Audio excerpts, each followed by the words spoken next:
Good evening, welcome to Four Sides TV political thought with me Avinash Janagama. Right, KCR రేపటి నుంచి అసెంబ్లీకి హాజరవుతాడట. ఇది వినడానికి కాస్త కొంతమందికి ఆశ్చర్యంగా అనిపించినా కేసీఆర్ చెప్పినటువంటి మాట. 3 రోజులు హాజరవుతాను అనేటువంటి మాట ఆయన చెప్పాడని బీఆర్ఎస్ పార్టీ నాయకులు కాస్త కొంతమంది బయటికి చెప్పడం జరిగింది. సరే, దీంట్లో వాస్తవం ఎంత అవాస్తవం ఎంత అనేటువంటి విషయాన్ని పక్కనెడితే కేసీఆర్ నిజంగా అసెంబ్లీకి వస్తే ప్రతిపక్ష హోదాలో ప్రతిపక్ష నాయకుడిగా ఆయన వచ్చి అసెంబ్లీలో కూర్చొని అధ్యక్ష అంటే వినాలని ఎదురు చూస్తున్నటువంటి కొన్ని కోట్ల మంది జనాల్లో నేను ఒకడిని. I love to listen to him man. భలే అందంగా మాట్లాడతారు ఆయన. సరే, మిగిలినటువంటి విషయాలు పక్కనెడదాం, కానీ ఆయన మాట్లాడేటువంటి మాట వినాలని చాలామంది చూస్తూ ఉన్నారు. సరే, లాస్ట్ బడ్జెట్ అసెంబ్లీలోనే ఆయన వచ్చాడు. ఆ ఒక్కరోజు అసెంబ్లీలో బడ్జెట్ ప్రవేశపెట్టిన రోజు వచ్చారు, ఆయన వెళ్ళిపోయారు అంతే. ఇంకా తర్వాత మళ్ళీ కనిపించారు.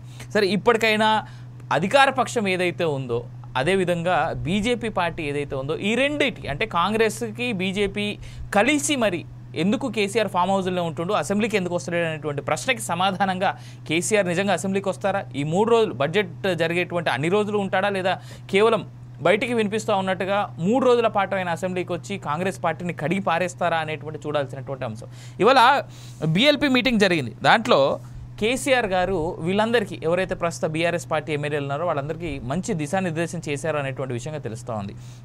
ఇటు శాసన మండలి కావచ్చు, శాసనసభ కావచ్చు, రెండిట్లో ఉన్నటువంటి బీఆర్ఎస్ లీడర్స్కి దిశానిర్దేశం చేసినట్టుగా సాగునీరు ఇవ్వకుండా రైతు బంధు ఆపేసి, తర్వాత ఇంకా ఎన్ని గొర్రెల పెంపకం, చేపల పంపిణీ, తర్వాత బీసీల రిజర్వేషన్లు, ఎస్సీల రిజర్వేషన్లు, ఇవే కాకుండా 6 గ్యారెంటీల అమలు విషయంలో ఏదైతే ఈ కాంగ్రెస్ పార్టీ ఇప్పటివరకు చేసినటువంటి తప్పిదాలు కావచ్చు, ఈ 14 నెలల్లో తీసుకొచ్చినటువంటి 1,50,000 కోట్ల అప్పు విషయం కావచ్చు, ఇలా చాలా అంశాలు ఉన్నాయి. ఇవన్నిటి గురించి మనం మాట్లాడదాం. నీట్గా స్టడీ చేయండి విత్ సబ్జెక్ట్ మనం మాట్లాడాలి అని గైడ్ లైన్స్ కేసీఆర్ గారి దగ్గరుండి బీఆర్ఎస్ శాసన మండలి, శాసనసభ సభ్యులకు ఇచ్చినట్టుగా మనకు తెలుస్తూ ఉంది. రైట్, అసలు కేసీఆర్ నిజంగా అసెంబ్లీకి వస్తాడా? అస్సలు క్వశ్చన్ ఇక్కడ స్టార్ట్ అయింది. వస్తే మాత్రం ఎక్సైటింగ్, రాకపోతే ఏమున్నది రోజు లెక్కనే. కేసీఆర్ అసెంబ్లీకి వస్తాడా రాడా అనేటువంటి చర్చ దగ్గర అయిపోద్ది. ఒకవేళ వస్తే ఏం జరగబోతా ఉంది, ఇదే అంశాన్ని మాట్లాడదాం. మనతో పాటు జాయిన్ అవుతా ఉన్నారు సునీతారెడ్డి గారు, బీజేపీ పార్టీ నాయకురాలు, అదేవిధంగా రామూర్తి గారు బీఆర్ఎస్ నాయకులు, అదేవిధంగా రామారావు గారు కాంగ్రెస్ పార్టీ నుంచి, మస్తాన్ గారు ఎనలిస్ట్గా జాయిన్ అవుతా ఉన్నారు కాసేపట్లో. ముందైతే సునీతారెడ్డి గారి దగ్గరికి వెళ్దాం.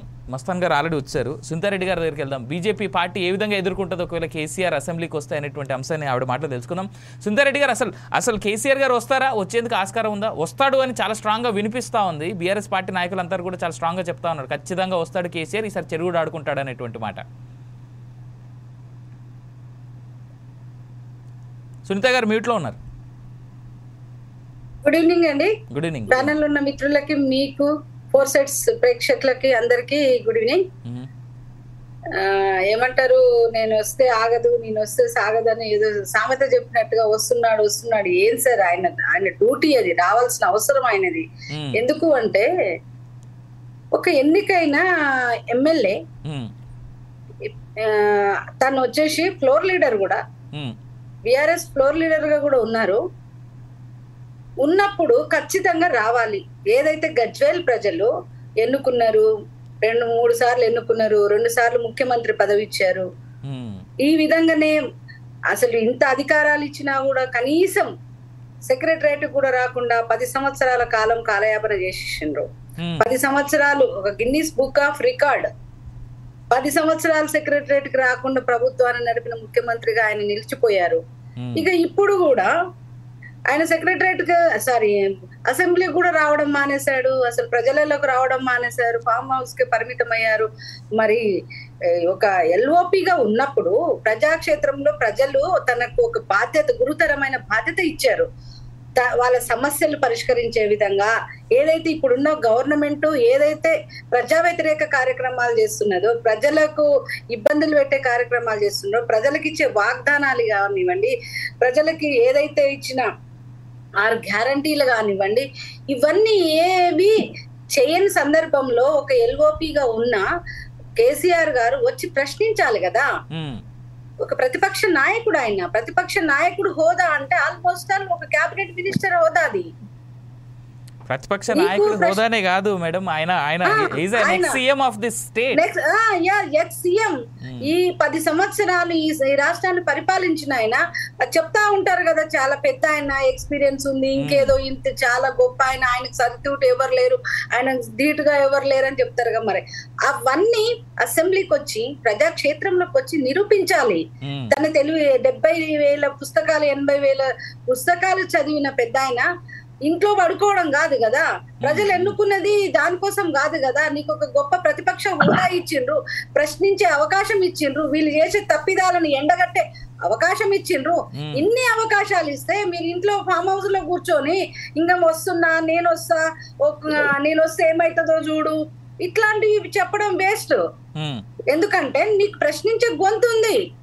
ఇప్పుడు వాళ్ళు ఏదైతే 6 గ్యారంటీలు 420 సబ్ గ్యారంటీలు ఇచ్చిండ్రు, ఏ ఒక్కటి కూడా ప్రజలకు అందించట్లేదు అనేది మనకు అందరికీ తెలిసిన విషయమే. నిన్న ఎలక్షన్ లో కూడా ఏ విధంగా ప్రజలు తిరస్కరించారో చూసాము. ఇవన్నీ ప్రశ్నించాల్సిన అవసరం ఉన్న కేసీఆర్ గారు అక్కడ ఉండి ఒక ఎల్ఓపిగా ఉండి రాకుండా ఇవన్నీ చెప్పడం ఏందండి? తను కరెక్ట్ కాదు కదా.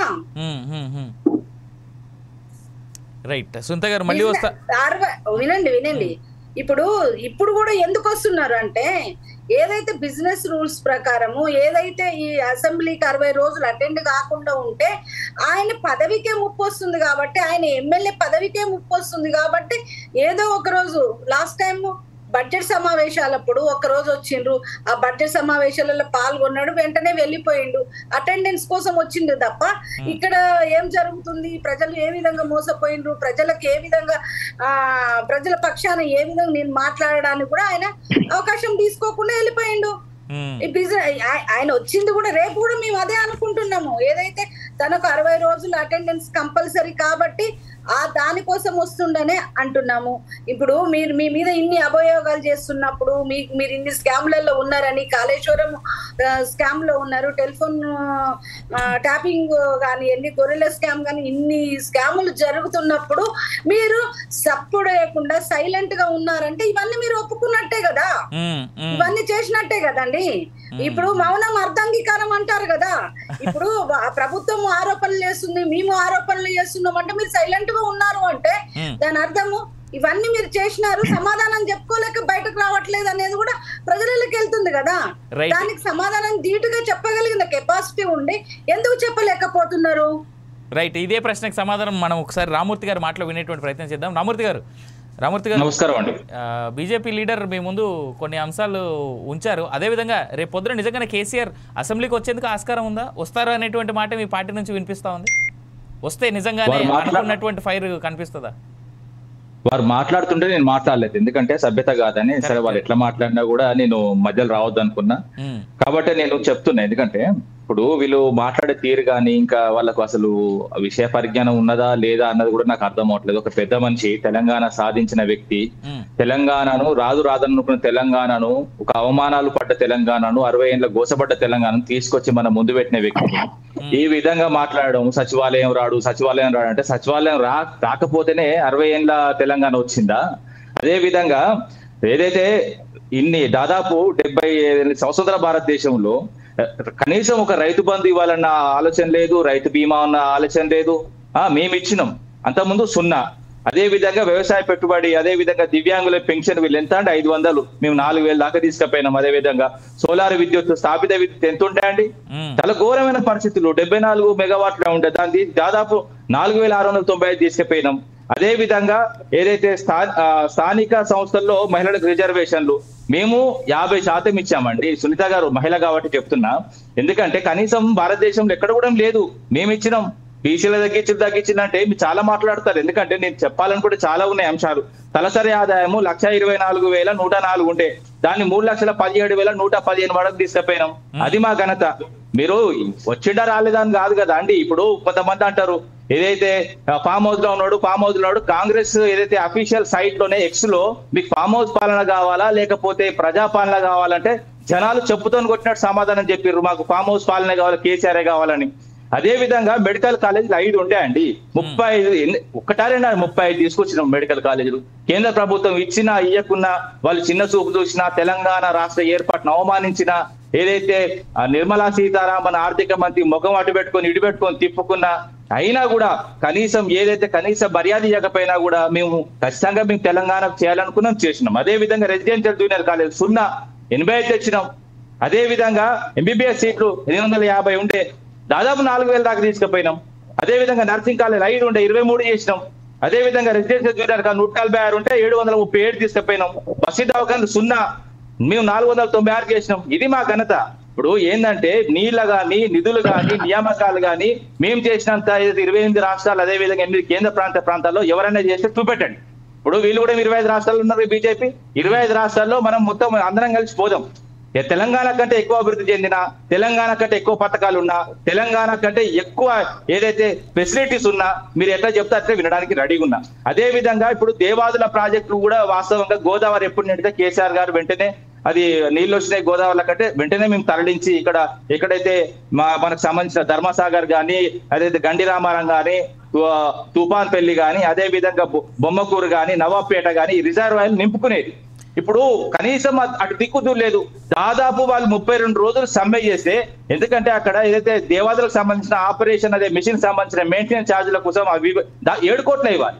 ఆ 7 కోట్లు ఇవ్వకుండా గోదావరిలో నీళ్లు కిందికి జారటట్టు చేసిళ్ళు, అక్కడ నిర్లక్ష్యం. అదే విధంగా కృష్ణాలో 25 రోజులు కల్వకుర్తి ఎత్తిపోతల పథకంలో మోటార్ లాంచ్ చేయక దాదాపు 25 రోజులు వాటర్ కిందికి వదిలిపెట్టిన ఆంధ్రాకు. ఇప్పుడు ఈ కేసీఆర్ గారు ఉన్నప్పుడు నీళ్ళ గడ్డగా నిలబడ్డాడు. ఇప్పుడు రేవంత్ రెడ్డి వచ్చిన తర్వాత నీళ్ళ దగ్గర నిలబడి గ్రీన్ సిగ్నల్ ఇచ్చిండు. రామూర్తి చెప్పండి. ఇవన్నీ మాట్లాడడానికే కేసీఆర్ అసెంబ్లీకి రావాలి కదా అనేటువంటిది అందరి పాయింట్. ఆయన రావాలని కేసీఆర్ గారు ఒక నిమిషం ఆగండి, మధ్యలో ఎవరు మాట్లాడకండి దయచేసి. అది విజ్ఞత కాదు నేను చెప్తున్నా. ఎందుకంటే జూలైలో ఆల్రెడీ వచ్చిపోయిండు ఆయన ప్రతిపక్ష నేతగా. బీఆర్ఎస్ ఒక నిమిషం ఆగండి. ఆయన హెల్త్ 8-9 నెలలు రెస్ట్ ఉన్నది. 20 వెనుక ఎరిగిన తర్వాత రెస్ట్ లో ఉన్నాడు. దాని తర్వాత ఆయన పూర్తి ఆరోగ్యంతో ఒక 1 ఇయర్. ఇంకోటి ఏంటంటే ఆరోగ్యం బాగైన తర్వాత కూడా మేము 1 ఇయర్ ఏం మాట్లాడదు అనుకున్నాం. ఎందుకంటే మార్పు అని తీసుకొచ్చిన ఏదైతే ప్రభుత్వం గుర్రం ఏదో గాడిదేదో తెలియాలి, పాలేదో నీళ్ళేదో తెలియాలి. ఖచ్చితంగా ఇప్పుడు తెలిసిపోయింది. ప్రజలు కూడా కోరుకుంటున్నారు.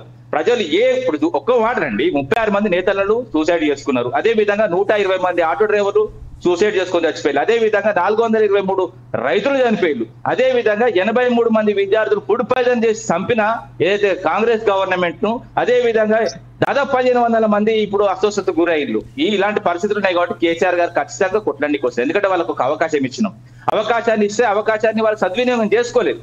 ఎందుకంటే మేము ఏదైతే బీఆర్ఎస్ఎల్పీ మీటింగ్ పెట్టిన తర్వాత కేసీఆర్ గారు పదే చెప్పింది ఏంటంటే, ఏదైతే హరీష్ రావు గారు కానీ, అదే విధంగా కేటీఆర్ గారు కానీ, అదే విధంగా ఇతర సభ్యులు కానీ, ఎమ్మెల్యేలు కానీ ఖచ్చితంగా నిలదీసిళ్ళు. 2 అసెంబ్లీలు వీళ్ళు పెట్టినప్పుడు 2 అసెంబ్లీలు నిలదీసిళ్ళు. అంతే తప్ప కానీ కనీసం వాళ్ళు అడిగిన ప్రశ్నలకే సమాధానం చెప్పలేని పరిస్థితి. అప్పుల విషయంలో కూడా అబద్ధం ఆడిలు. 7 లక్షల కోట్లు అంటారు, చేసిన 3.5 లక్షల కోట్లని సభాముఖంగా హరీష్ రావు కూడా చెప్తే వాళ్ళు తెల్లముఖం వేసారు. ప్రతి ఒక్క అబద్ధమే, తెల్లారు లేస్తే అబద్ధాలు. ఎందుకంటే ఇప్పుడు చాలా 1-2 అండి అబద్ధాలు ఆడినాయి వీళ్ళు, మొత్తం కంప్లీట్ గా అబద్ధాలే. ఇప్పుడు అదే విధంగా 21,000 కోట్లు ఏదైతే వడ్డీ లేని రుణాలు ఇచ్చినామని మొన్న ఒక స్టేట్మెంట్ ఇచ్చిండు, ఏదైతే మహిళా దినోత్సవం సందర్భంగా. పచ్చి అబద్ధం. ఇంతవరకు చెప్తున్నా ఏప్రిల్ నుంచి ఇప్పుడు మార్చి వరకు 1 పైసా ఇవ్వలేదు వీళ్ళకి. ఇంత అబద్ధాలకు, ఇంత బోపర్ ప్రభుత్వం ఇది. ప్రభుత్వం అసలు ఇంకోటి ఏంటంటే అబద్ధాలు ఆడి వచ్చిన ప్రభుత్వం ఇంకా అబద్ధాలు ఆడుతూనే ఉన్నది. ప్రజలు తెలుసుకున్నారు వీళ్ళు దుర్మార్గులని, అయినా కూడా వీళ్ళు ఇంకా రియలైజ్ అవుతలేదు. రామూర్తి గారు వస్తా మీ దగ్గరికి. మీరు అడిగినటువంటి ప్రశ్నలకి సమాధానాలు బీజేపీ లీడర్ దగ్గర ఉన్నట్టున్నాయి. నేను ఒక్కసారి ఆవిడ దగ్గరికి వెళ్ళే కంటే ముందు మస్తాన్ గారి దగ్గరికి వెళ్తా. మస్తాన్ గారు, కేసీఆర్ అసెంబ్లీకి వస్తారని అట్లీస్ట్ మీరే అనుకుంటున్నారా? నేనైతే ఎక్సైటింగ్ గా వెయిట్ చేస్తున్నా. ఆయన అసెంబ్లీకి రావాలి, మాట్లాడాలని. వచ్చే ఛాన్సెస్ ఉన్నాయా? అంటే ఊపు మాత్రం కనిపిస్తా ఉంది పెద్ద ఎత్తున. కేసీఆర్ ప్యానెల్లో ఉన్న పెద్దలకు, ఫోర్ సైడ్ వీక్షకులకు, మీకు అందరికి కూడా గుడ్ ఈవినింగ్ అండి. కేసీఆర్ గారు అసెంబ్లీకి రావటం అనే దాని మీద చర్చ రావడమే ఆయన ఉనికిని చాటుతుంది. నిజానికి ఎన్ని విమర్శలు, ఎంతమంది రాజకీయ పార్టీలన్నీ కూడా ఆ రోజు విమర్శిస్తున్నా కూడా, ఈవెన్ రేవంత్ రెడ్డి గారు ఎక్కడి దాకా వెళ్ళారంటే ఆయన జీతం తీసుకొని కూడా పనిచేయని ఈ రాష్ట్రంలో ఎవరున్నారంటే ఎమ్మెల్యేలు, కేసీఆర్ ఆయన బాణం ఎక్కువ పెట్టిన పరిస్థితి ఉంది. సో కేసీఆర్ గారు అయితే ఆయన ఇందాక మన రామ్మూర్తి గారు అన్నట్టు ఆయనకి ఆరోగ్య పరిస్థితికి సహకరించకపోతే ఓకే, కానీ సాధారణంగా ప్రజలందరూ ఏమనుకున్నారంటే ప్రస్తుతం అన్రెస్ట్ ఉంది. తెలంగాణ రాష్ట్ర వ్యాప్తంగా చాలా అంశాల మీద అన్రెస్ట్ ఉంది. అటు హైడ్రా కావచ్చు, మూసీ ప్రాజెక్ట్ కావచ్చు, రైతులకు సంబంధించిన భూసేకరణ కావచ్చు, లేకపోతే రైతు బంధు, రైతు భరోసా సరిగా అమలు చేయడం లేదని కావచ్చు. ఇప్పుడు రామూర్తి గారు చెప్పిన అనేక మంది ఆత్మహత్యలు, రైతులు, నేతన్నలు, ఆటో డ్రైవర్లు ఇవన్నీ ఉన్నాయి. అయినా కూడా మరి ఆయన ప్రతి చోట నిలదీయాల్సిన పరిస్థితుల్లో ఎందుకు ఆయన ఫామ్ హౌస్ కే పరిమితం అవుతున్నారనేది ప్రజల్లో చర్చ జరుగుతుంది. ఆరోగ్యం బాగోకపోతే ఉండటం వేరు, ఆరోగ్యం బాగుందనేది ఇప్పుడు మాకు అర్థమవుతుంది. ఆయన రీసెంట్ గా రజతోత్సవానికి సంబంధించిన దాని మీటింగ్ కి అటెండ్ అయినప్పుడు కానీ, మీటింగ్ పెట్టినప్పుడు కానీ ఆయన బాగానే ఉన్నారు. సో ప్రజలందరూ కోరుకుంటుంది ఏంటంటే, ఆయన నిజమే ఇందాక రామూర్తి గారు చెప్పినట్టు తెలంగాణ తెచ్చిన వ్యక్తి, ఆయన గౌరవించాల్సిన వ్యక్తి. అలాగే ఆయనకు సంబంధించి కూడా వైఫల్యాలు కూడా ఉన్నాయి. తొలి దళిత ముఖ్యమంత్రిని చేస్తా అన్నారు, సోనియా గాంధీకి పార్టీలో విలీనం చేస్తానని చెప్పారు. ఇవన్నీ కూడా వస్తాయి. కేసీఆర్ గారికి ఒకటే కాదు, నాణ్యానికి రెండు వైపులా చూడాలి. అయితే నేనేంటంటే ఇవాళ ఆయన కేసీఆర్ గారు 3 గంటల పాటు అటు ఎమ్మెల్యేలు, ఎమ్మెల్సీలతో కలిసి చర్చించింది ఏంటంటే, దిశానిర్దేశం చేసిన దాన్ని బట్టి మొత్తం చూస్తే ఈ ప్రభుత్వాన్ని ఇరుకుడు పెట్టాల్సిన అవసరం ఉంది. ఏదైతే వైఫల్యాలు ఉన్నాయో, 6 గ్యారంటీల అమల్లో వైఫల్యం కావచ్చు, ఇంకా అనేక నిధులు కేంద్రం నుంచి నిధులు రావడంలో కానీ, అటు బీసీ కొలగలకు సంబంధించి రెండోసారి చేపట్టడం సరైన విధానం అనుసరించట్లేదని కావచ్చు, లేకపోతే ఎస్సీ వర్గీకరణ అమలు చేయాలని కావచ్చు. ఓ పక్కన ఇరిగేషన్ ప్రాజెక్టుల్ని మా హయాంలో కట్టాను కాబట్టి వాటిని ఇంకా వాడుకోకుండా కాంగ్రెస్ పార్టీ ఆ విధంగా చేస్తుందని కావచ్చు. ఇవన్నీ కూడా ఆయన ఇందాక ప్రస్తావించారు, ఆ సమావేశంలో ప్రస్తావించారు. అయితే ఆయన అంటే మీరు ఇందాక అడిగినట్టు ఆయన అటెండ్ అవుతారా అనే దాని మాత్రం దాని క్వశ్చన్ సమాధానం చెప్పాలి వాళ్ళకి కూడా. నేను వీళ్ళని బట్టి అటెండ్ అవుతాను, మొదట గవర్నర్ ప్రసంగం అప్పుడు రావచ్చు వస్తే, లేదంటే బడ్జెట్ పెట్టే సందర్భంగా రావచ్చు అన్నది తప్పితే క్లారిటీ అటు ప్రజలకు ఇవ్వలేదు, వాళ్ళ నేతలకు కూడా ఇవ్వలేదే. సో ఆ సస్పెన్స్ అలాగే కొనసాగిస్తున్నారు. సో అది ప్రజాస్వామ్యం అనే దానికి మంచిది కాదు. ఎందుకంటే ఓ పక్కన అది అధికారానికి దూరం అయితే అసెంబ్లీకి రారా అనేది బలపడేలాగా ఉంది కేసీఆర్ గారి వైఖరి. అధికారం ఉంటేనే, అంటే అధికారం ఉంటే వస్తారా అనేది కాదు, అధికారం ఉన్నప్పుడు ఏంటంటే ఆయన అధికారం చలాయిస్తారు. కాబట్టి ఇక్కడ జగన్మోహన్ రెడ్డి గారి లాగా సచివాలయానికి అటెండ్ కాకుండా అక్కడ కూడా అదే పరిస్థితి ఉంది, ఇక్కడ కూడా అదే పరిస్థితి. రెండోది, ఇందాక మన సునీతారెడ్డి గారు చెప్పినట్టు వరుస పని దినాలు 60 రోజులు కనుక అటెండ్ కాకపోతే అనర్హత వేట అనే యాంగిల్ కూడా అనవసరమైన విమర్శలకు తావిచ్చినట్టు అవుతుంది. కేసీఆర్ గారు లాంటి వ్యక్తి, తెలంగాణని సాధించిన వ్యక్తి, అలాంటి అపప్రద మూటగొట్టుకోవాల్సి రావటం లేకపోతే వీళ్ళందరూ విమర్శలకు దిగటం కూడా సరైన పద్ధతి కాదు. ఎందుకంటే ప్రజాస్వామ్యానికి మంచిది ఏంటంటే, ఏదైతే కాంగ్రెస్ పార్టీ ఒక పక్కన వాళ్ళ ఎమ్మెల్యేలు లాక్కుంటుంది, ఒక పక్కన సుప్రీంకోర్టు కాంగ్రెస్ పార్టీని ముట్టికాయలేస్తుంది, రెండు బీజేపీ ఒక పక్కన దూసుకొస్తుంది. ఈ పరిస్థితుల్లో నేనే సరైన ప్రత్యామ్నాయం అని నిరూపించుకోవడానికి కూడా ఆయన అసెంబ్లీకి రావాల్సిన అవసరం ఉంది. ఆయన ఏమంటారు, అసెంబ్లీలో ఇక్కడ జగన్మోహన్ రెడ్డి గారు టైం ఎక్కి ఇవ్వకపోయే అవకాశాలు ఉన్నాయి కాబట్టి నేను రావట్లేదు కూడా ఇందాక సమావేశంలో 1-2 సార్లు ప్రస్తావించారు నాకు తెలియదు సమాచారం.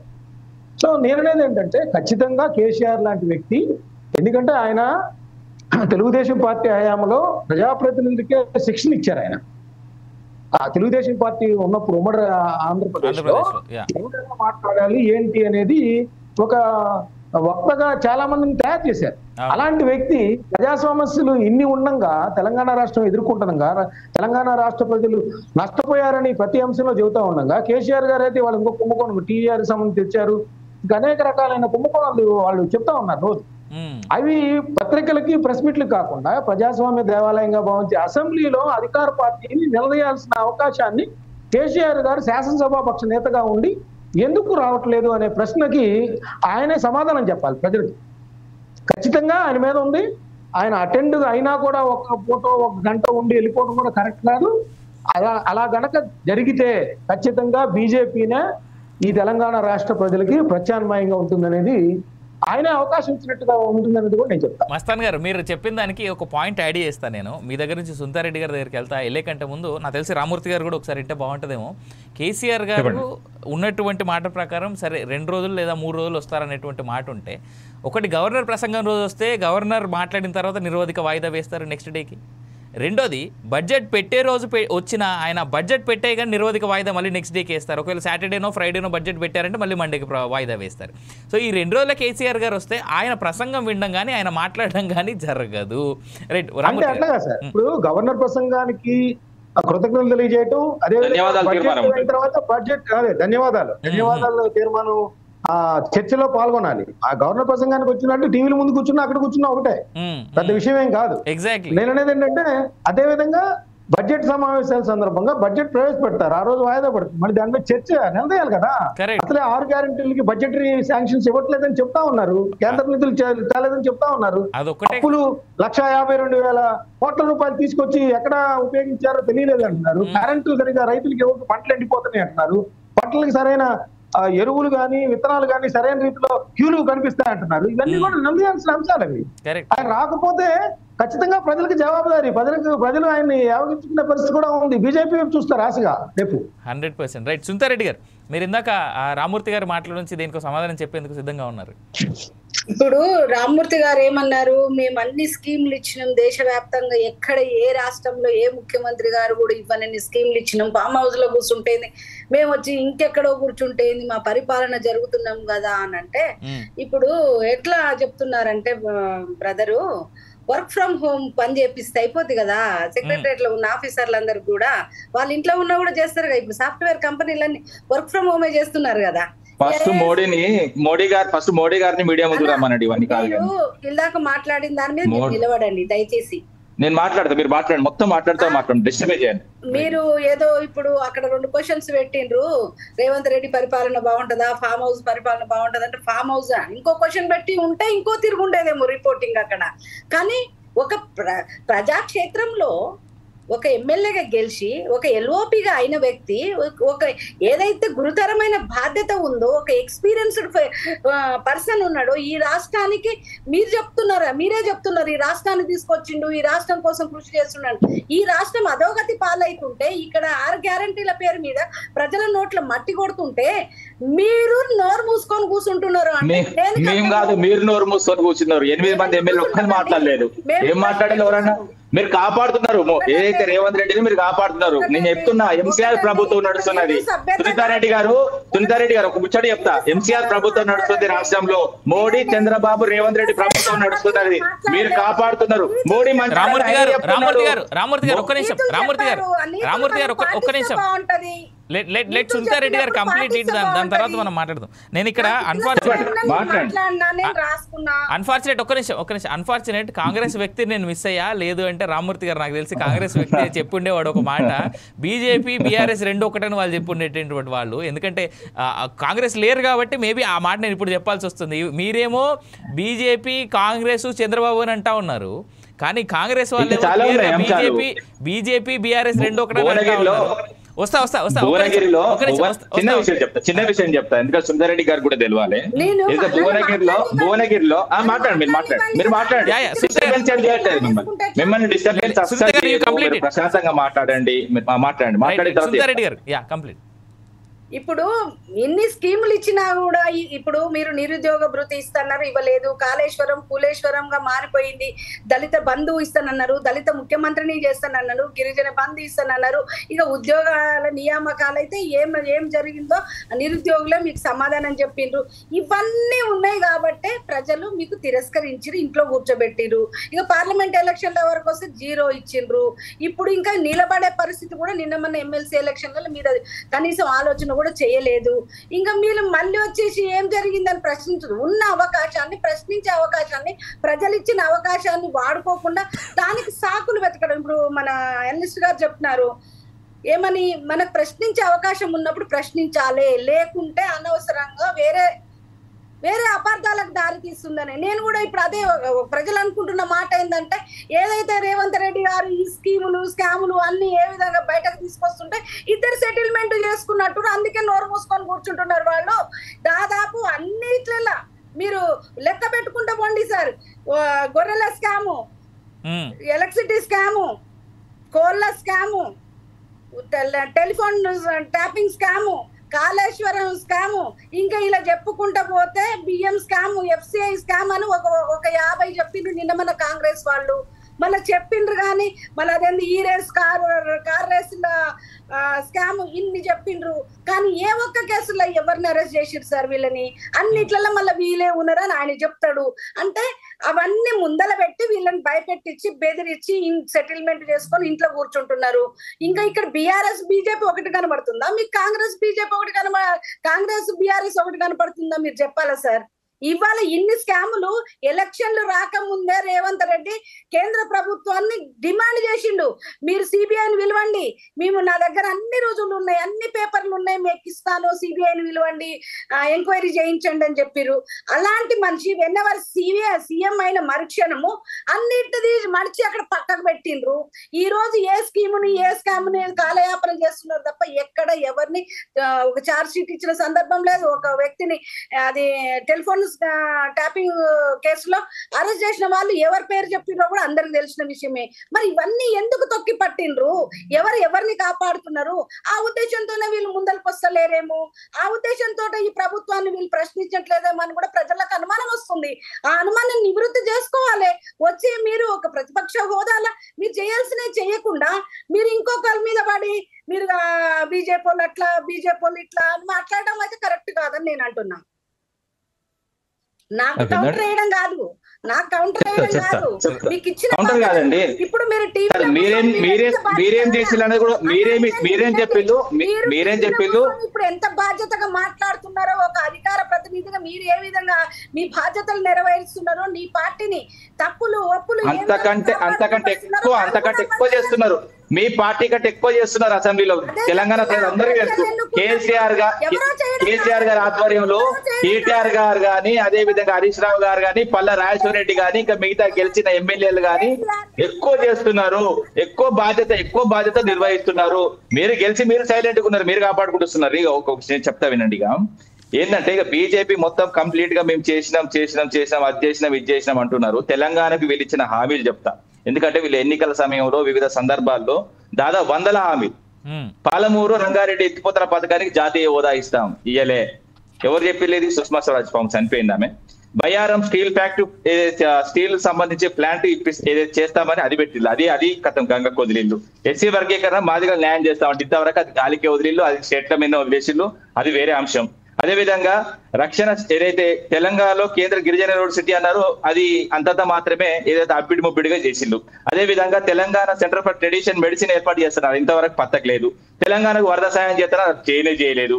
అదే విధంగా తెలంగాణ ఇన్స్టిట్యూట్ ఆఫ్ ఏదైతే మేనేజ్మెంట్ ఇది చేస్తున్నారు, ఇది చేయలేదు. ఏది నరేంద్ర మోడీ చెప్పింది. నాగార్జున సాగర్ లో కేంద్రీయ ఏదైతే విద్యాలయం ఏర్పాటు చేస్తున్నారు అది ఇంతవరకు లేదు. వాస్తవంగా తెలంగాణకు వీళ్ళు చేసేటి చాలా ఉన్నాయి, ఒకటి కాదండి, 2 కాదు. హైదరాబాద్ మెట్రోకి దాదాపు 16,000 కోట్లు మంజూరు చేస్తున్నారు, అది అసలు లేనే లేదు. అదే విధంగా ఎన్నన్నారు ప్రతి నియోజకవర్గానికి బీజేపీ వచ్చిన తర్వాత 1,00,000 ఇండ్లు కట్టిస్తామన్నారు. 1,00,000 ఇండ్లు కాదు, కనీసం ఏమీ లేదు. అదే విధంగా హుజూరాబాద్ నియోజకవర్గం ఎన్నికల సమయంలో 1000 కోట్లు ఇస్తా అన్నారు ఏదైతే బీజేపీ అభ్యర్థి గెలిస్తే. ఏమైందండి? ఎవరు చెప్పిన? హుజూరాబాద్ నియోజకవర్గంలో ఏదైతే ఎన్నికల్లో గెలిస్తే 1000 కోట్లు ఇస్తాన్నారు, ఇచ్చిల్లా? ఎవరు గెలిచిందాడా? ఎవరు గెలిచి చెప్పండి? అదే మా ప్రభుత్వం ఉందా? ఎవరు ప్రభుత్వం ఉంటేనే ఇస్తారా మీరు? ప్రభుత్వం ఉంటేనే ఇస్తారా? సునీత గారు పాపం జనాలు హుజూరాబాద్ జనాలు మీరు బబ్బులు చేసిర్రా. నేను ఇంకోటి చెప్తా, ఇక చాలా ఉన్నదండి.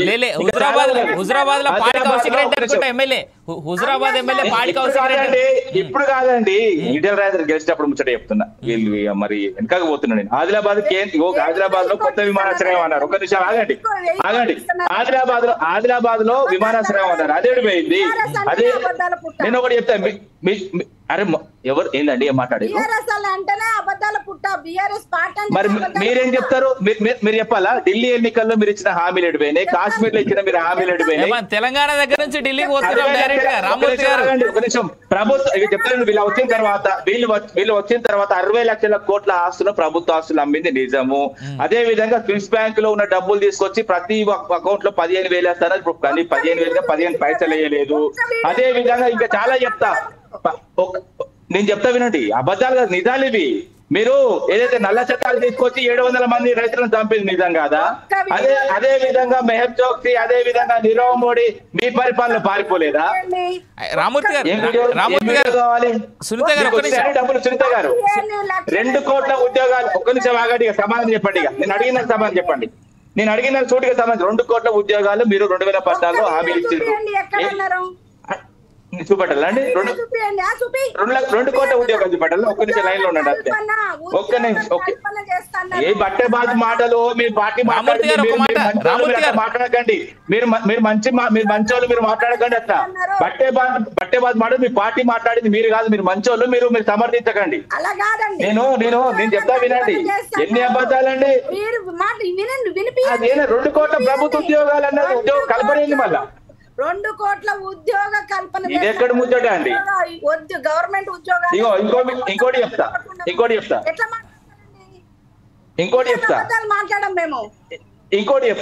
ఇంకోటి ఏంటంటే 100 రూపాయలు దాటిన పెట్రోల్, 100 రూపాయలు దాటిన ఏదైతే డీజిల్ ను, ఏదైతే 1200 దాటిన డీజిల్ తగ్గిస్తామని చెప్పారు. ఎక్కడ తగ్గిస్తారంటే ఎప్పుడు తగ్గిస్తారు చెప్పండి? దాన్ని జిఎస్టీ పరిధిలోకి రాకుండా ఒప్పుకొని రాష్ట్ర ప్రభుత్వాలే. రామూర్తి గారు మర్చిపోతున్నారేమో పెట్రోల్ డీజిల్. సరే మేమున్నప్పుడు మా మీద వేసిండు. ఒక నిమిషం ఆగండి. జిఎస్టీ పరిధిలోకి వస్తే అది ఏమైతుందో నాకు తెలుసు, సునీత గారికి తెలుసు, అందరికి తెలుసు. తగ్గదు. మీకు చాలా విషయాలు చెప్తున్నా, ఇంకొకటి చెప్తున్నా. నేను చాలా విషయాలు చెప్తున్నా, నేను చెప్తే విను. అది ఇంకోటి ఏంటంటే అది ఏదో క్రూడ్ ఆయిల్ రేట్ బట్టి దాని రేట్ ఉంటది. క్రూడ్ ఆయిల్ రేట్ తక్కువ ఉన్నా కూడా కేంద్ర ప్రభుత్వం ఎస్సీ ఎస్టీ సిజిఎస్టీ అది తక్కువనే, పెద్ద ఏం కాదు. నేను చెప్తా వినండి, పూర్తి చెప్తా వినండి. కేంద్ర ప్రభుత్వం వసూలు చేసే పన్ను ఇంకో 3-4 విధాలుగా దాని మీద ఎక్కువ ఉన్నది కాబట్టి అది తగ్గించుకుంటే అయిపోతుంది. కానీ వాళ్ళు తగ్గారు.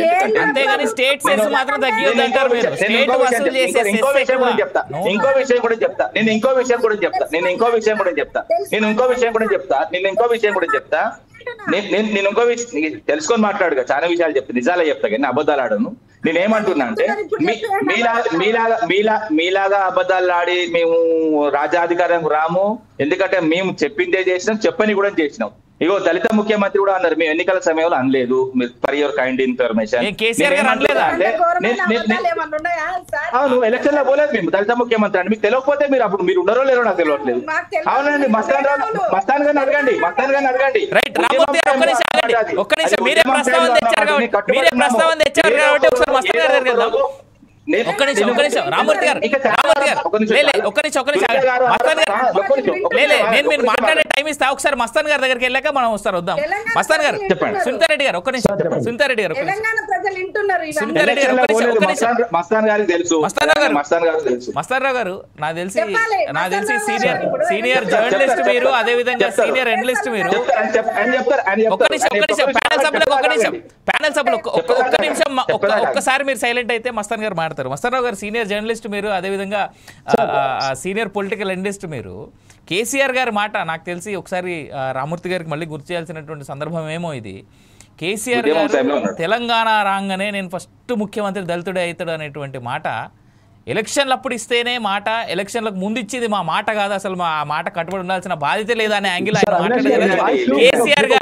కేసీఆర్ గారు ఆయనకై ఆయనే క్లియర్ గా దళితుని ముఖ్యమంత్రి నేను చేస్తాను అనేటువంటి మాట ఆయన అన్నడా అనలేదా? నేను అన్నదని చెప్తున్నాను కదా, ఎలక్షన్ల ముందు అన్నాడు. ఒక్క నిమిషం ఆగండి, మీకు నా ఆవేశం నాకు కూడా ఉన్నది అని మాట్లాడేవండి. నేను ఇందాకే ఆ విషయం ప్రస్తావించాను. ఏంటంటే కాంగ్రెస్ పార్టీలో టిఆర్ఎస్ ని విలీనం చేస్తానని సోనియా గాంధీ దగ్గర, అదేవిధంగా తెలంగాణ తొలి ముఖ్యమంత్రిగా దళితుల్ని చేస్తారనేది ఆయన అన్నమాట వాస్తవం. అయితే నేననేది ఏంటంటే రామూర్తి గారు ఒక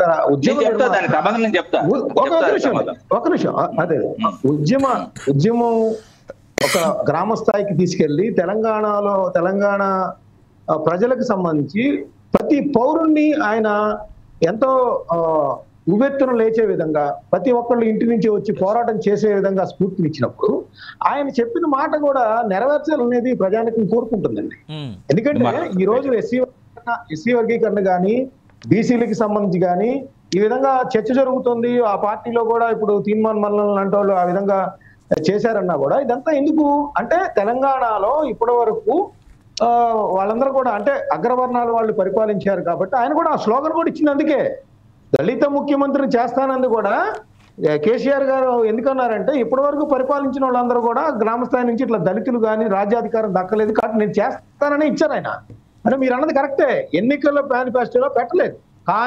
కానీ ఒక ఉద్యమం సందర్భంగా ఒక ఉద్యమ నిర్మాత ఇచ్చినప్పుడు దాన్ని అమలు పరచాల్సిన బాధ్యత ఆయన మీద ఉంటుంది. క్రెడిబిలిటీ అది ఖచ్చితంగా నెరవేర్చుకోవాలి, దానిలో ఎటువంటి సందేహం లేదు. అది నేను స్పష్టంగా చెప్తాను. ఎందుకంటే అందరూ కూడా అది ఆలోచిస్తుంది అనమాట. ఎక్కువగా ఏంటంటే ఆయన ముఖ్యమంత్రి కావాలను ఒక ఇస్తానండి, ఆయనే ముఖ్యమంత్రి కావాలని నిస్వార్థంగా ఆయన పోరాటం చేస్తున్నారు అనేది మద్దతు ఇచ్చారు. మీరు అనొచ్చు అంటే పోరాటం కోసం ఆ మాట అన్నారా అంటే ఆ నాయకుడిని గౌరవాన్ని తగ్గించినట్టు. ఎందుకంటే ఆయన దళితులందరికీ రాజ్యాధికారాన్ని ఇస్తారంటే అది దేశంలో ఎక్కడా లేని విధంగా నిస్వార్థంగా ఒక రాజకీయ నాయకులు బయటకు వచ్చారనేది ఆ రోజంతా భావించిన పరిస్థితి కూడా ఉంది. సో దాన్ని కూడా గమనించాలి. మీరు ఏదో మాట్లాడుతా అంటున్నారు సార్. ఏం లేదండి, ఇప్పుడు దళిత ముఖ్యమంత్రి చేస్తా అన్న తర్వాత వాస్తవంగా ఇప్పుడు కేసీఆర్ గారు అన్నది వాస్తవం, నేను కూడా ఒప్పుకుంటున్నా. కానీ తెలంగాణ వచ్చిన తర్వాత తెలంగాణ వాస్తవంగా ఎలక్షన్స్ మాత్రమే అట్లా పోలేదు. అయినా కూడా చెప్తున్నా, ఎందుకంటే కేసీఆర్ గారు దళితులకు ఎక్కువ చేశారు. ఎందుకంటే ఒక స్వతంత్ర భారతదేశంలో ఇంతవరకు ఎవరు ఏ ప్రభుత్వం ఇవ్వని విధంగా ఒక 10 లక్షల రూపాయలు వాళ్ళకి ఇచ్చింది. ఇంతవరకు కాంగ్రెస్ ప్రభుత్వం కానీ, కాంగ్రెస్ దాదాపు 50 నుంచి 55 ఏళ్ల పాలన వాళ్ళు ఉన్నారు. దాని తర్వాత వీళ్ళు ఒక 10 ఏళ్ల నుంచి అంత ముందు మధ్య మధ్యలో వీళ్ళు ఎవరికి ఇచ్చారు సార్? రామూర్తి గారు ప్రతి దానికి మీరు సునీత గారు మీరు ప్రతి దానికి ఇది కరెక్ట్ కాదండి. ఇది సభ్యత సంస్కారం కాదండి. ఎవరికి ఇచ్చారంటే నాకు తెలుసు అండి. నేను ప్రత్యక్షంగా నాకు తెలుసు. మీకు చెప్తా వినండిగా మీరు చెప్తా వినండి. హుజరాబాద్ లో ఒక నిమిషం, మీకు మాకు మీలాగా మాట్లాడు నాకు రాదు. ఎందుకంటే అబద్ధాలు మాత్రం చెప్పను, నిజాలు చెప్తాను. నా మాట వినండి. అరే మధ్యలో రాకండి. రామూర్తి గారు అరే నేను దళిత బంధు విషయం అడిగారు. ఒక నిమిషం తర్వాత దాని పుట్టుకకి మూలనం హుజూరాబాద్ బై ఎలక్షన్ కాదా? దళిత బంధు పుట్టుక మూలనం కాదండి. ఈటల రాజేందర్ మినిస్టర్ లో ఉన్నప్పుడు, మా దగ్గర అయితే క్యాబినెట్ మినిస్టర్ ఉన్నప్పుడు దాన్ని నిర్ణయం చేసి ఆయన కూడా తెలుసు ఇదంతా వేస్ట్ ముచ్చట్లు అని మాట్లాడడం. నా మాట వినండి. మేము ఏదైతే రైతు బంధుకు సంబంధించి మేము ఎక్కడైతే హుజరాబాద్ లో చేసాం కొన్ని మాకు సెంటిమెంట్. ఎందుకంటే హుజరాబాద్ లో చేద్దాం అనుకున్నాం. దళిత బంధు సారీ ఎందుకంటే కాదు, రైతు బంధు కూడా స్టార్ట్ చేసింది అక్కడే, దళిత బంధు కూడా అక్కడనే స్టార్ట్ చేసినామని చెప్తున్నా. నేను తప్పు మాట్లాడలేదు. నేను ఏమంటున్నా అంటే ఇప్పుడు హుజరాబాద్ లో కంప్లీట్ చేసినాం. అదే విధంగా మొదటి దఫాలో ఏదైతే ప్రతి కాన్స్టిట్యున్సీ కి 100 ఇచ్చాము, దాని తర్వాత 1000 ఇచ్చాము. ఇది తెలుసుకోకపోతే వీళ్ళకి, ఎందుకంటే వీళ్ళకు వాస్తవంగా బీజేపీ పార్టీ దళిత వ్యతిరేకమైన పార్టీ, వాళ్ళకి తెలియదు, దళితులకు దగ్గర ఉండరు. వాళ్ళు దళితులు గుర్రాలకి పెళ్లి చేసుకుంటే తొక్కి చంపేస్తారు. అదే విధంగా ఏదైతే మణిపూర్ ని గాలబెడతారు, చేసిందండి. నేను చేస్తే అయిపోతా అండి. ఇప్పుడు దళితులు చొక్కి చంపింది కూడా వాళ్ళే కదా, మరి మిగతా కాదు కదా. నేను ఒక భారతదేశంలో ఒక రేప్ జరిగిందండి, ఇది చెప్తా వినండి. మీకు కూడా తెలుసు, నాకు కూడా తెలుసు. ఒక నిమిషం ఆగండి. భారతదేశంలో ఒక రేప్ జరిగింది. ఆ రేప్ విషయంలో వీళ్ళ పార్టీ ఏం చేసింది అన్నది మొత్తం తెలుసు. ఆ శవం బయటికి రాకుండా రాత్రి కాలబెట్టి ఎన్ని విధాలుగా చేసిందో తెలుసు. అదే విధంగా మణిపూర్ ఏ విధంగా కాలిపోతుందో తెలుసు. ఒక ఆర్మీలో చేసే ఒక వ్యక్తి వాళ్ళ భార్యను బర్వాత ఏదైతే భరతమాతను ఊరేగించిన దుర్మార్గులండి వీళ్ళు. ఇంకెట్లా మర్చిపోతారండి వీళ్ళను? నాకు అర్థం కాదు. అబద్ధం ఇది మణిపూర్ లో కూడా, ఇది కూడా అబద్ధమేనా? బట్టలిప్పి బర్వాత బయట తిప్పింది. ఏంటండి సునీత గారు, ఏం మాట్లాడతారండి? అదే మణిపూర్ లో ఉన్నటువంటి బీజేపీ ప్రభుత్వాన్ని పక్కకు దోసి ఇవాళ ప్రెసిడెంట్ రూల్ పెట్టింది కూడా అదే బీజేపీ గవర్నమెంట్. మేబీ మీరు వాళ్ళు తప్పు చేసేది కాబట్టి సర్దిద్దుకుంటున్నారు. అది కాదండి. ఎంతమంది మీరందరూ ఒకటైనా నేను చెప్పేది వినండి. ప్యానల్ లో ఉన్న ముగ్గురు ఒకటైనా చెప్పేది వినండి. మీరు కాదండి, మీరు అందరు కలిసి నన్నే క్వశ్చన్ చేస్తున్నారు. ఇప్పుడు దుర్గా గారు నన్నే క్వశ్చన్ చేస్తున్నారు, మస్తాన్ రావు గారు నన్నే క్వశ్చన్ చేస్తున్నారు, మీరు నన్నే క్వశ్చన్ చేస్తున్నారు. రామూర్తి గారు నేను మీతోనే ఉన్నా. రామూర్తి గారు అది కరెక్ట్ స్టేట్మెంట్ కాదు. ఎక్కడండి నేను చెప్పేది వినండి. నేను తోటిగా చెప్తున్నా, ఇవన్నీ అబద్ధాలు. అంతేందుకండి, దేశంలో ఏం జరిగిందండి కలకత్తా విషయంలో చాలా ఉన్నాయి. ఇన్ని రోజులా అండి అసలు కనీసం అసలు ముద్దాయిని పక్కన పెట్టి ఎవరిలో ఊరి ఆయన డబ్బులు తీసుకొని ఆయన ఊరి పెట్టుకోనికి రెడీ అయ్యారు. చాలా ఉన్నాయి చెప్పుకుంటా పోతే. కేంద్ర ప్రభుత్వంలో మేము లేమంటే అయిపోతా. కేంద్రంలో ఉంటారు, మిగతా దానికి ఈడీ వస్తుంది, అందరు సిబిఐ వస్తుంది, మిగతా అన్నిటికీ వస్తుంది. రాజకీయ కక్షగా నేను చెప్తా వినండి. ఈడీని కూడా వీళ్ళు వచ్చిన తర్వాత ఈడీని ఎంత ఘోరంగా ఉపయోగించుకున్నది అంటే రాజకీయంగా. దాని పర్సంటేజ్ ఎంత అండి? 4%. ఎంత ఘోరం అండి ఇదా రాజకీయ పబ్బం కలుపుకోవడానికి. సునీత గారు ఒక్క నిమిషం మస్తాన్ రావు గారు ఒక్కటే నిమిషం సునీత గారు, నెక్స్ట్ మీ దగ్గరికి వస్తా. ఇస్తా మీకే ఇస్తా. సునీత గారు మస్తాన్ గారు ఇందాక మీరు ఏదో అనబోతున్నారు, ఆ లైన్ కంప్లీట్ చేస్తే సునీత గారి దగ్గరికి వెళ్ళిపోతాను నేను. సార్ రామ్మూర్తి గారు, యాక్చువల్ గా ఇది డిబేట్ అంటేనే విభిన్న అభిప్రాయాలు వ్యక్తం చేసుకుంటే దానిలో లేదండి. మస్తాన్ గారు నేను అట్లా అంటలేదు, నేను దాని గురించి అంటలేను. నేను దేని గురించి అన్నంటే మీరు కొంచెం పెద్దవారు వయసులో మీరు అర్థం చేసుకుంటారని చెప్తున్నా. ఎందుకంటే ఇప్పుడు నాకు 3 దిక్కుల నుంచి ప్రశ్నలు వస్తున్నాయి, కానీ మీకు ఒక దిక్కు నుంచి వస్తుంది. అదే విధంగా సునీత గారికి ఒక్క నుంచి వస్తున్నారు, కానీ మీరు నాకు ముగ్గురు నుంచి నాకు రామూర్తి గారు దానికి నేను ఎక్స్ప్లెనేషన్ ఇస్తా. దళిత ముఖ్యమంత్రి అన్నప్పుడు నన్ను అడిగారు తప్పితే నేనేమి అడ్డం రాలేదు. అది ఎవరు అన్నారా లేదా అని చెప్పాను. నేను కూడా వివరణ ఇచ్చాను. వీళ్ళు ఎవరు దళితులకు ఎవరేం చేయలేదు, కేసీఆర్ మాత్రమే చేశారు. కేసీఆర్ తప్ప ఇంతవరకు దళితులు ఒక ఓటు బ్యాంక్ లాగా ఉపయోగించుకున్నారు అంతే దళితులను. ఇప్పటికి కూడా చెప్తున్నా, ఒక ఓటు బ్యాంక్ లాగా.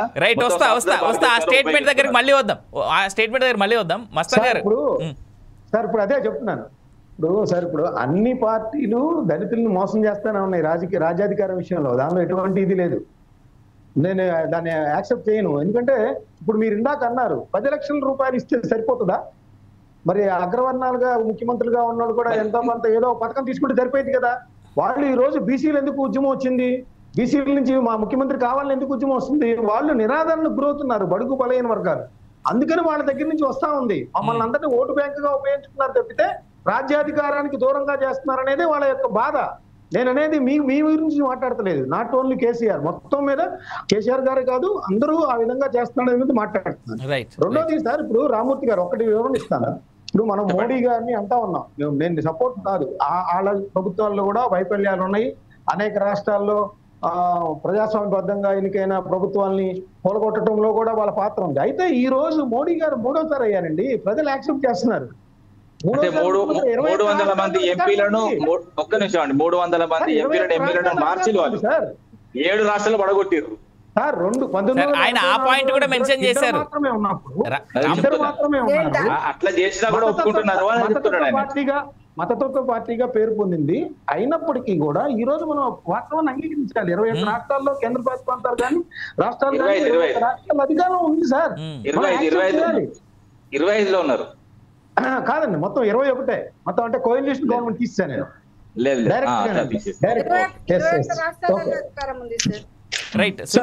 చెప్పండి. సునీతారెడ్డి గారు ఇప్పుడు రామ్ గారు చెప్పింది ఏం చెప్తున్నారు? ఆయన బయ్యారు ముక్కు ఫ్యాక్టరీ అని చెప్పిండ్రు. నేనేమంటున్నా, చట్టం చేసినప్పుడు ఫీజిబిలిటీ అని ఎందుకు పెట్టిరు సార్? మరి ఎక్కడ పోయినరు ఆ రోజు కేసీఆర్ గారు? బయ్యారు ఒకసారి వినాలి సార్. మరి మమ్మల్ని అంటారు, మీరు మాట్లాడతారేంటి? చట్టంలోనే పెట్టలేదు ఆ రోజు. ఫీజిబిలిటీ ఉంటే పెడదామనేది, అది లేదని చెప్పేసి క్లియర్ చేసినారు. ఇండ్లు 1,00,000 ఇండ్లు కూడా కట్టియలేదన్నారు సార్.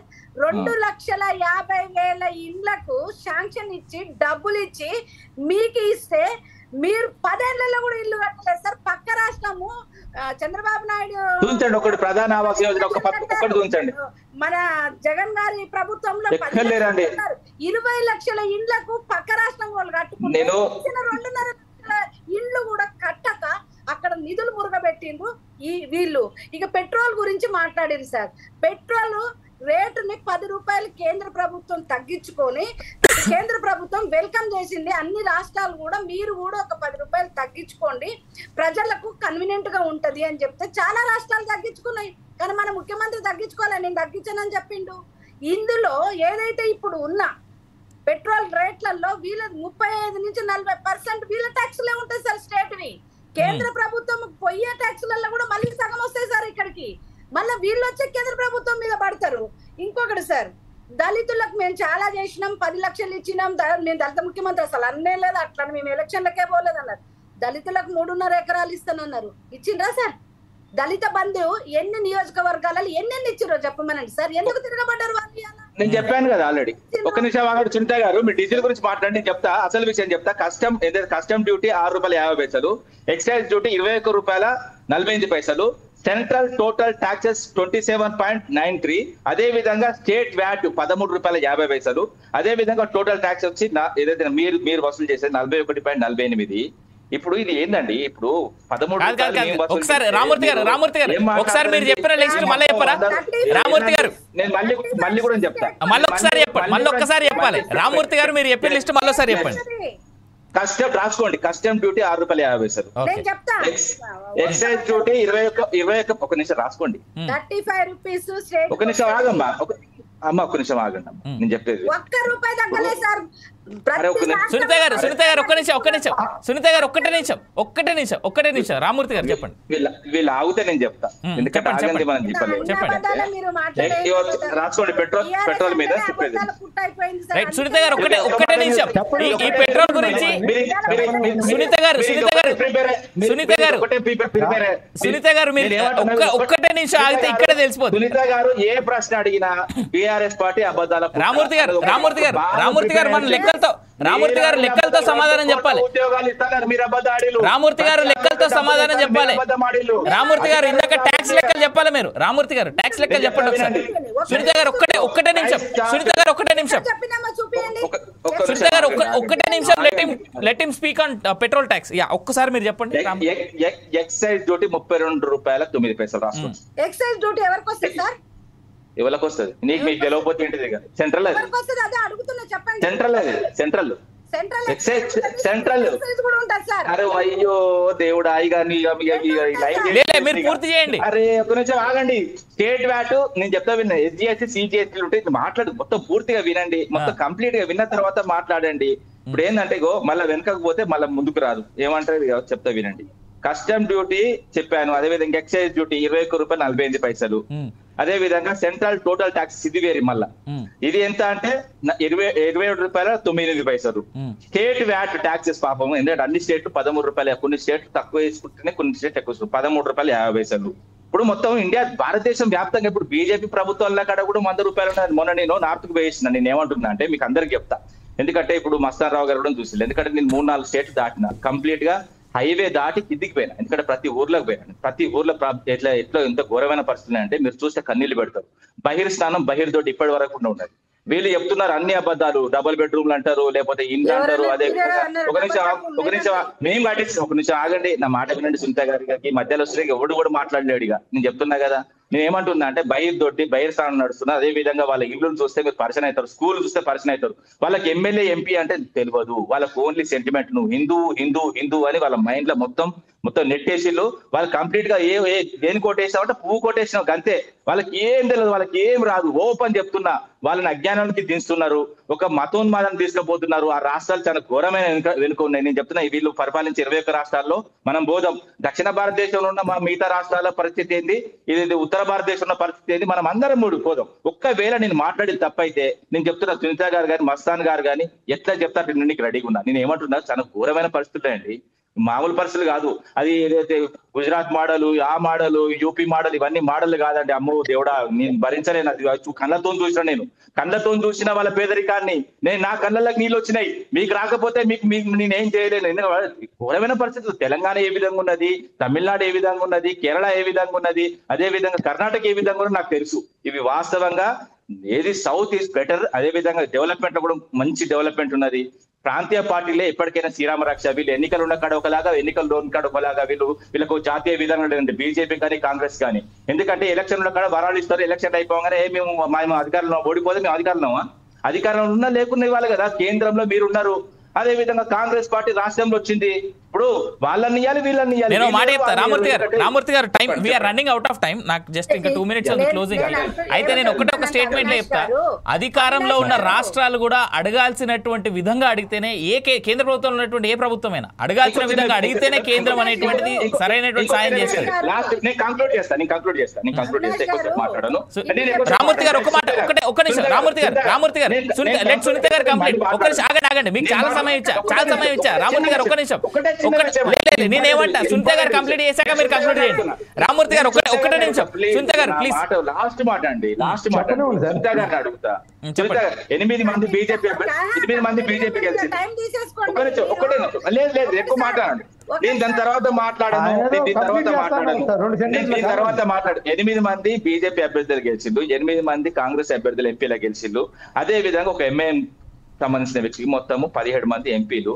2 సార్లు బడ్జెట్ లో ఘోరమైన ఏంటంటే మిగతా రాష్ట్రాలకు వచ్చిన దానికంటే మనకు ఏదో హక్కుగా రావాల్సిన వచ్చింది తప్ప ఎక్స్ట్రా ఏం రాలేదు. కానీ ఒడిశాకు అదే విధంగా ఆంధ్రప్రదేశ్కి వచ్చినట్టు మనకు రాలేదు. అయినా కూడా సైలెంట్ గా వచ్చిన ఏదైతే ఎంపీలు ఉన్నారో వాళ్ళు నైతిక బాధ్యత తీసుకొని రాజీనామా చేయాలి. ఇంకోటి విషయం ఏంటంటే సున్నాలు వచ్చినాయి మొన్న సునీత గారు అని అన్నారు. ఏదైతే ఎన్డీఏకు 10 రాష్ట్రాల్లో సున్నాలు వచ్చినాయి, అదే విధంగా ఇండియా కూటమి అని చెప్పుకునే దానికి 13 రాష్ట్రాల సున్నాలు వచ్చినాయి. సున్నాలు కాదండి మంచి బాగుతుంది. మీ ఏదైతే మోడీని కూడా విక్రించిండు ఎవరు? రాహుల్ గాంధీ పార్లమెంట్ లోనే మోడీ ఒకటే లాస్ట్ సున్నా వస్తే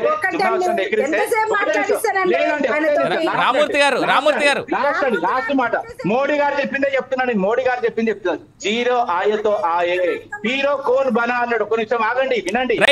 Ramurthy garu please respect the panel. Ramurthy garu Ramurthy గారు సునీత గారు ఇప్పుడు బ్రదర్ వచ్చేసి ఏదో ఇక్కడే బాగుంది అక్కడ బాగాలేదని చెప్తే ప్రతి రాష్ట్రంలో ప్రజలే ఓటేస్తారండి.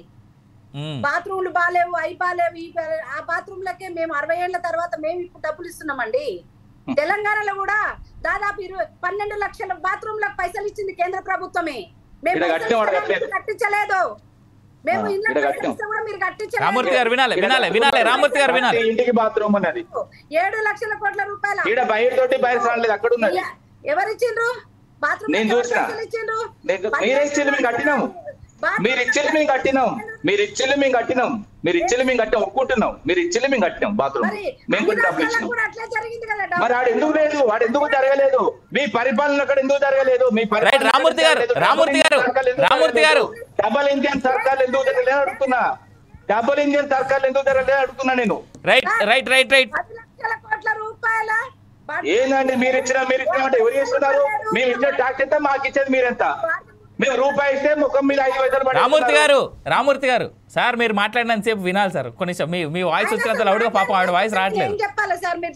మరి నన్ను కూడా మాట్లాడలేదు ఇంతకు ముందు మీరు. రామూర్తి గారు నాకు తెలిసి వాళ్ళ డిబేట్ లో హాఫ్ టైం మీరే మాట్లాడారు.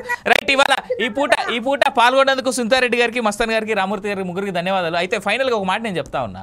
బీఆర్ఎస్ పార్టీ తెలుసుకోవాల్సినటువంటి అంశం, బీఆర్ఎస్ పార్టీ క్లియర్ గా యాక్సెప్ట్ చేయాల్సినటువంటి అంశం ఏదైతే ఉంది అని అంటే కేసీఆర్ గారు అసెంబ్లీకి వచ్చి ప్రస్తుత కాంగ్రెస్ పార్టీ చేస్తున్నటువంటి ఏవైతే అభియోగాలు ఉన్నాయో వాటికి సమాధానాలు ఆయన ప్రత్యక్షంగా వచ్చి చెప్పాలి. రెండో విషయం, రీసెంట్గా కేటీఆర్ మాట్లాడుతూ కూడా ఒక మాట అన్నాడు. ఏమన్నాడు ఆయన?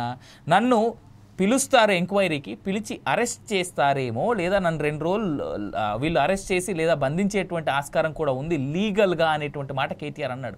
మరి దీనికి సమాధానం కేసీఆర్ చెప్తాడా, లేదా కేసీఆర్ కాకుండా కేటీఆర్ఏ చెప్తాడా అనేటువంటి కూడా వేచి చూడాలి. ఇవన్నిటికీ సమాధానాలు చెప్పేందుకు బీఆర్ఎస్ పార్టీ సిద్ధంగా ఉందా? ఓవైపు ఫోన్ ట్యాపింగ్ అని, ఓవైపు కాళేశ్వరం అని చెప్పేసి, ఓవైపు ఏవైతే మిగిలిన అంశాలు ఉన్నాయో, ఏవైతే నీళ్ళకు సంబంధించినటువంటి అంశాలు కావచ్చు, పెన్షన్లకు సంబంధించింది కావచ్చు, గొర్రెల్ స్కామ్ కావచ్చు, లేదా ఏదైతే సెక్రటేరియట్ ఉందో, ఇన్ఫ్యాక్ట్ సెక్రటేరియట్ కట్టడానికి ఏదైతే ప్రయత్నాలు జరిగాయో దాంట్లో కూడా స్కామ్ జరిగింది అనేటువంటి అంశం కాంగ్రెస్ పార్టీ అనేది, ఫార్ములా ఈ రేస్ గురించి కావచ్చు, ఇలా చాలా అంశాలు ఉన్నాయి. మరి దీనికి సమాధానం చెప్పాల్సినటువంటి బాధ్యత కేసీఆర్ మీద లేదా? ఓ పార్టీ నాయకుడిగా ఆయన ముందుండి కదా నడిపించాల్సింది. ఇవాళ కేవలం గవర్నర్ ప్రసంగానికో లేదా బడ్జెట్ ప్రవేశపెడితే ఆ బడ్జెట్ ప్రవేశపెట్టిన రోజు మాత్రమే ఆయన వస్తాడు అని అంటే అది కరెక్టేనా? ఇక రెండో విషయం, ఇందాక సోదరులు రామూర్తి గారు మాట్లాడుతూ మాట్లాడినారు. బీజేపీ పార్టీ ఏమిచ్చింది, ఈడ ఒక్క ఇల్లు కూడా కట్టలేదంటే, నాకు తెలిసి కేసీఆర్ గారు ఇచ్చినటువంటి ఏదైతే డబుల్ బెడ్రూమ్ ఇల్లు ఉన్నాయో ఆ డబుల్ బెడ్రూమ్ ఇళ్ళ ఫామ్స్ ఎవరికైతే అలకేట్ చేశారో, అలకేట్ చేసినటువంటి ప్రతి ఫామ్ లీఫ్లెట్ మీద మీరు గమనించుకుంటే ప్రధానమంత్రి Awas Yojana KCR double bedroom scheme అని ఉంటుంది. నాకు తెలిసి సోదరులు ఒకసారి మళ్ళీ చూసుకోవాలి. బీఆర్ఎస్ పార్టీ నాయకులు ఖచ్చితంగా దాన్ని చూడాలని చెప్పేసి గుర్తు చేస్తూ, ఇది వాళ్ళ పొలిటికల్ థాట్. కేసీఆర్ గారు అసెంబ్లీకి రావాలని రిక్వెస్ట్ చేస్తూ కోరుకుంటూ 4 Sides TV, నేను మీ అవినాష్ జనగామ, సైనింగ్ ఆఫ్.